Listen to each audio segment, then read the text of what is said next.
Like if you just surround yourself with people that always agree with you, you just become this herd of sheep that just flock together and go everywhere together. We'll just become this society of yes men and yes women, and we just go with the flow. And I just see there's no room for success in that sort of relationship with anyone. Was I programmed to play it small and stay safe? Are there beliefs in your head that sound like they're your thoughts, but they weren't actually put there by you? How many times have you been told that, programmed that by society or maybe your family, going out to a neighbor's place as a kid, when actually they're the real combos we need to be having? We need to be talking about God, money and politics because that's what drives the world. I'm Jacob Carlile. I'm Nicole Carlile. And together we run multiple seven-figure businesses, and all while staying married and growing our family together. And in this video, we're going to break down the 7 lies that you were taught to believe that you need to unlearn if you want to be successful. Starting with lie number 1, which is don't talk about money, God, or politics. How many times have you been told that, programmed that by society or maybe your family, going out to a neighbor's place as a kid, when actually they're the real combos we need to be having? We need to be talking about God, money and politics because that's what drives the world. That's where real influence is created, and the depth of relationship. I know the people that I'm closest with in my life, I feel comfortable talking about money, God and politics with. So why don't we talk about that with more people to develop that depth of relationship with them? It's not even about talking to people that we agree with stuff. We're happy to have conversations with people that are different opinions to us because there's that offense that I think that we need to take the walls down, and that it's people oh, you can't say that, you might offend them. Or you can't ask them that question, you might offend them. And I think we all just need to step back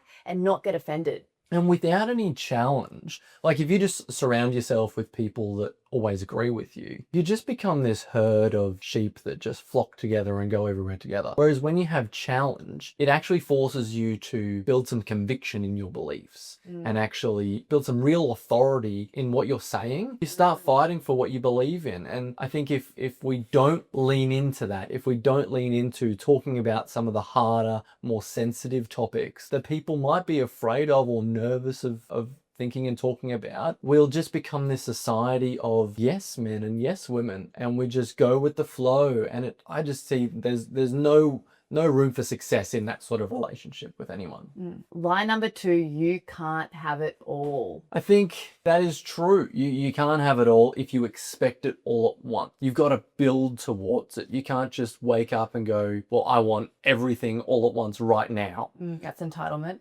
Exactly. And it just doesn't make sense. Logically, it can't happen that way. I believe we can have it all, but we have to then have a really hard conversation with ourselves about the habits and standards we're going to expect of ourselves and what your all is. I think most people don't even decide, what is all for you? Absolutely. I think people see the overnight success stories and they go, oh, well, they've got it all. But you didn't see the 10 years they made no money or went backwards or pitched at investors and they have tens of millions of dollars to pay back to investors. Oh, 100%. It's the Kobe Bryant, practicing in his pajamas. If I do 2 more practice sessions than everyone else, I'll eventually build that strength and that skill to be better than everyone. There's so much that goes on behind the scenes when you're building a business, when you're building even a family, when you're building anything in life that goes on behind the scenes that no one sees and no one really talks about as much as they probably That's why should. you've got to decide what's your all. Because if you want it all, it's going to take years, dedication, consistency, discipline, hard work, raising your habits, raising your standards, doing stuff that you wouldn't normally do to get there. And that journey is only worth it if you've decided what is your version of it. Absolutely. Is it all the sports cars in the garage all lined up and the beautiful house on the mountain? Or is it being very intentional with your family and not having to answer the phone when it rings, not having to show up just because it's 8:30 on a Monday? There's very varied different versions of having it all. And I think, we've all had moments where we've wanted this, but we've actually wanted this in the end. Or the third lie that you're taught to believe is to stay in your lane. We get told this so many times throughout our life in ways that we may not initially realize. I don't think everyone actually says the words stay in your lane, but there is definitely implications like There's a people subtle expectation to stay in your lane. yeah. Like, why are you stepping outside the normal? Why would you think of doing something so crazy and weird? I actually think there's great advantage in complementary and unique skill sets. So Steve Jobs, for example, in university stumbled into a calligraphy class. He was maybe also studying tech at the time, but he did calligraphy and loved calligraphy. And then he was the first person to put fonts on the MacBook. Like fonts didn't exist on computers before then, but it was because he had this unique and complementary skill set. And I think that some of the people that generate the most wealth and impact in the world, it's because they have these two skills that they're both amazing and that have never been put together before. I even think about like my own life. I did 5 years in corporate finance and then stepped into real estate. But I remember coming from finance into real estate, the investment mindset that gave me stepping into looking after people's investment properties, and just the way that I could have a higher level conversation than most property managers, because most property managers come from reception, they come from a real estate background, they come from an admin background, they like checking boxes, they're not in it for maximizing return on investment. Whereas I've come in with this investment mindset, and it was just, I feel like it gave me the edge. It gave me a step ahead of my competition. I could have a conversation with an investor that was much more advanced and much more, just much smarter than I was, and had a lot more wealth than I was, or that I had, but I could speak into their life and they could trust me in that. So it's a really interesting thing that we're told to stay in our lane, but actually the greatest advantage can probably come from doing something lane adjacent, should we say, where it may feel off topic, but it's probably got a more direct influence onto your main lane than you may think. And stepping outside of your lane can sometimes be one of the best things that you do, strengthen your lane. Absolutely. Lie 4, don't talk to strangers. I mean, I remember reading books as a kid about not talking to strangers. And if we never talked to strangers, we would never have any clients. We would never make any money. We would never hire anyone. Never hire anyone. We never post on social media. Oh man, like that. The strangers is where everything that you probably want in life can be found. A conversation with a stranger. Exactly. Imagine if salespeople never spoke to strangers. Well, some people are so nervous about picking up the phone, and it's like something that's massively holding them back in their careers is because we have this fear of the phone or fear of what someone will think of me.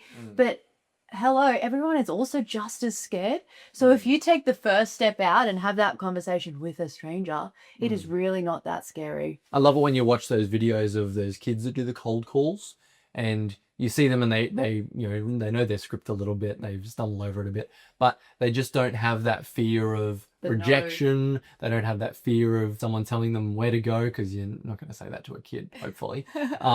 But yeah, they just don't have that fear of not talking to strangers. And I just wish that we all carried that a little bit longer in our lives and kept that, maybe that naivety. And the curiosity to ask hard questions of people instead of just staying surface level, and just stepping out and talking to strangers and meeting new people. And I think that's how great relationships are made. Yeah. Now on to line number 5, better safe than sorry. How many times have we heard that? Yeah, people use this as like a good excuse. Like it sounds good. People around you will say, oh. But actually, think about what it's doing. It's just preventing you from taking risks, probably doing the thing that you know you really actually should do or need to do, but because you're scared, you're gonna play it safe. But I want to get to my end of my life and then look back on regret. And I think that safety net is very dangerous, because if you just operate with the safety net in place, you will just continue to operate within the bands of your own existence and your own capabilities. And it's when you remove the safety net that you truly understand how capable you are as a person. And when it comes to risk taking, no risk, no reward as well. So you can take better safe than sorry, or you can take no risk, no reward. They're really the same phrase. But it's more than likely always paid off. Absolutely. And when you take a risk, when you remove the safety net, you back yourself. You're forced to back yourself. The self-belief that you build is so undeniable. It's like home birthing, right? We chose to home birth, and there is nothing more empowering than be like, holy shit, I just did that in my house no medication, but you took away the safety net. There was still safeness in 100% in that space, but you took away that fear and you took a risk that was the most empowering, most fulfilling self-belief thing that you could ever have done. 100%. I think back to when I, as a 21-year-old, was buying into our family business. Like, it was over $1 million buy-in. I had the little house that I'd bought, that I'd saved every dollar from my wages in my finance career to buy. I cross-securitized that. I took on this massive amount of debt into an industry that, yes, whilst I've grown up in it, I didn't actually know what I was doing or how a real estate business worked or how really to make a P&L work on a small family business. And that was a huge risk, but you just give yourself no option to fail, and you work as hard as you need to. You know, I think about when you open the gym mid-COVID. It was just after COVID lockdowns. I put every single dollar into it that I had. There was no backup plan. My backup plan was go get a job. Exactly. Like there was nothing else. Like and it was every single dollar into that gym to restart. Spent and so much money on equipment. Yeah. Like that, it was a huge lease. And there was literally no option to fail, because the option is either fill this gym or start to sell equipment on Marketplace for cents on the dollar what it was worth and close the door and pay out the landlord the lease. Like, embarrassing, really. And we're just the sort of people that would just never let that happen to ourselves. Be afraid of the embarrassment that would happen if they... Number 6, don't rock the boat. Again, you probably don't hear the words actually spoken to you, but it's very well implied. And when I started my first little gym in Pittsworth, I left school, did some boot camps on the Oval, opened my first little gym, and I had someone tell me who was in the business community. They were a lot older, maybe 60. And I was a 18-year-old at the time, and she said to me, I hope you fail because you're silly to think you could make this work at your age. And to be honest, I was naive. I was stepping outside the boat, being young, doing something in a small town that is unusual. And I did have a lot of naivety behind me. I didn't know what I didn't know. But still, how is it? It's so ingrained in our society to not rock the boat. Absolutely. Imagine saying that to an 18-year-old entrepreneur trying to step out. And your naivety in that point in time is probably your biggest superpower. You needed it at that time. Because you're focused on what you're good at and what you love, and making people happy around you. And don't rock the boat is one that it's like that jealousy piece that comes in. It's like it's a threat. People get in their fight or flight state, and particularly when you're entering a new market or a new space, or I remember when we did our rebrand, there was lots of whispers and lots of eyeballs on us when we hit, one of the fastest growing companies in Australia. There was a lot of talk because myself, my business partner, Greg, and my dad, we'd come in and we'd renovated my old family business into something that was modern, that was fresh, that was a real threat to some established players in the market. I think people sort of cast Dad to a side and said he's had his days done. And then we've come in, breathed this fresh air into this business, and then we've gone, no, we were just getting started. And, you've seen version 1, wait for version 2. And then, there was lots of threats. There was people poaching our staff. There's people that were preying on their naivety as well.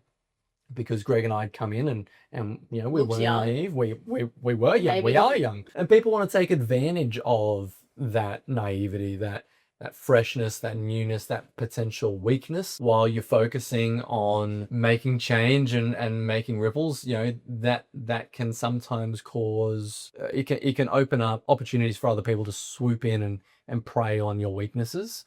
That might be, staff members that were vulnerable to the change process. They weren't prepared for it. They weren't ready for it. They weren't on board with it 100%. So, when they came in and got poached, and maybe we deserved that in a way because we didn't prep them enough. But don't rock the boat is really something.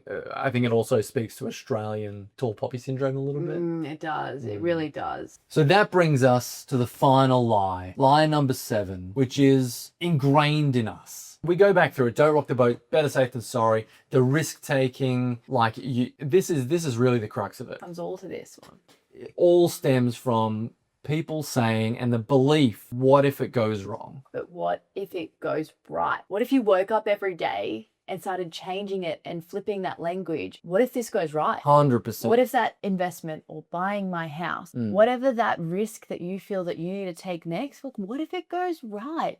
Because if you continue to question, what if it all goes wrong, you will never give yourself the space and the opportunity to ask yourself, what if it all goes right? And when you're only asking the negative, there's no room for the positive to creep in, and you'll just get stuck in this analysis paralysis. Procrastination. And you create your own reality of focusing on the wrong. Absolutely. I have this person who messages me every time they see a property listing go up that they think is too expensive. And then they go on to realestate.com and they send me a screenshot of what it last sold for. And that might have been in 2022, 2023. And now it's doubled, if not a little bit more than that. And they go, the market's cooked, we need a correction. I go, well, what if you bought in now and it continues to do that again? What if it doubles again over the next 5, 10 years, whatever? What if it's not going to crash? This is also someone who owns property. So it's like, well, every time you send me a screenshot, I'm going to hit back at you with, well, isn't that great for your property that you already own? If that's what that property's done, it's highly likely that yours, not too far away from that, has done something similar. But it just goes to show the mindset that they're in is they're not even looking at that positive side of the equation. They're only focusing on the negative. And if that's what they're doing outwardly in regards to their property, imagine what it's inwardly going on in their self-talk, their internal mind. What would it like to live in that person's head? It might just be a thunderstorm where it's dark and stormy and grey and not very nice. But so maybe a challenge for a whole day, ask yourself, what if it goes right? 100%. Just eliminate that negativity bias in your life. Because I think once you eliminate the negativity bias, you start asking yourself what could go right. You start to open up opportunities that maybe you were previously closed to. So hopefully if you're watching this video, you've caught yourself being like, maybe I say that. Maybe I believe that. Where did that first come from? Like, it probably didn't come from you. It's probably been programmed into you by society or your parents to keep you in your lane. 100%. So that you don't rock the boat too much. So that you believe you can't have it all when actually you can have it all. 100%.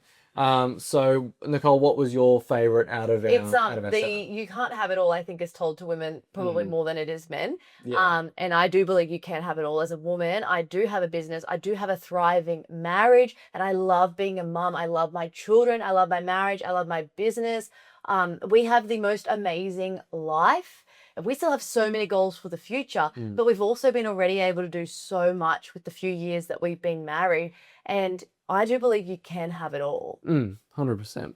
And I think, it's worth saying that our perfect life and our amazing life isn't without challenge, isn't without struggle, isn't without sacrifice. Yeah, we've still had to work hard to get here. 100%. And we still have to have hard conversations, and we still have to keep doing personal development, and we have to keep growing together in the right direction to keep that going. For you, what's the one that stands out for you that you really had to break free of for yourself? I think that what if it all goes wrong versus what if it all goes right. I think I got stuck probably after school, like in that scarcity mindset, and it really took me a long time to break out of that into a growth mindset, to start asking, what if it all goes right? What if I started to talk to strangers as well? Like, that just opened up my world. If I'd never have spoken to strangers, if I never started to put myself out there, I never would have met you. I never would have met some amazing people in my life. If you've watched this video, if you've stayed all the way to the end, thank you, because it really means a lot to us making this sort of content. We'd love to hear what of the 7 lies you probably catch yourself or catch people around you saying to themselves the most. So thanks for watching, and we'll see you in the next one.